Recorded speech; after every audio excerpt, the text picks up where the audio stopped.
Maths వాడు నాకు కనిపెట్టింది, వాడి పేరు చెప్పు, నేను మనసులో తిట్టుకుంటా. మ్యాథ్స్ అని తెలుగులో ఏమంటారా?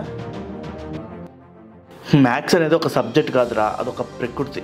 మనం ఏఐనే ప్రకృతి అన్నావు, ఇప్పుడే మ్యాథ్స్ అంటున్నావు. అరే మ్యాథ్స్ అనేది వేల సంవత్సరాల నుంచి మనుషులు అర్థం చేసుకుంటూ అభివృద్ధి చేసుకుంటూ వచ్చిన విజ్ఞానం. అంటే అది ఎక్కడ పుట్టింది, ఎలా పుట్టిందో తెలియదు అంట. అరే అది ఇది అని మ్యాథ్స్ని ఒక దాంట్లో కొలవలేనురా. టైం లేదన్నా, ఇది వీళ్ళు తొందరగా చెప్పేసి. నీకు ఈజిప్టియన్స్ తెలుసు కదా, 3000 సంవత్సరాల క్రితం. నీకు బాబిలోన్స్ తెలుసు కదా, 2000 సంవత్సరాల క్రితం. ఇంకా కిందకు వస్తే భారతీయులు 500 సంవత్సరాల క్రితం. ఇంకా కిందకు వస్తే మేబీ గ్రీక్స్ అంటారు 300 ఏళ్ళ నుంచి.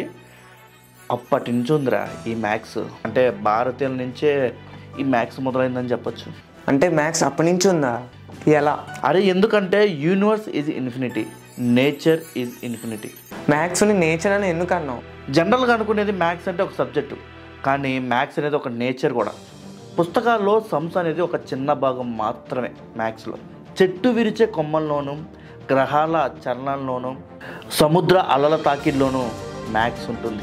మ్యాథ్స్ అంటే పూర్తి అయ్యేది కదరా. ఒక రహస్యాన్ని కనుగొన్న ప్రతిసారి మ్యాథ్స్ కొత్తగా పుడుతుంది.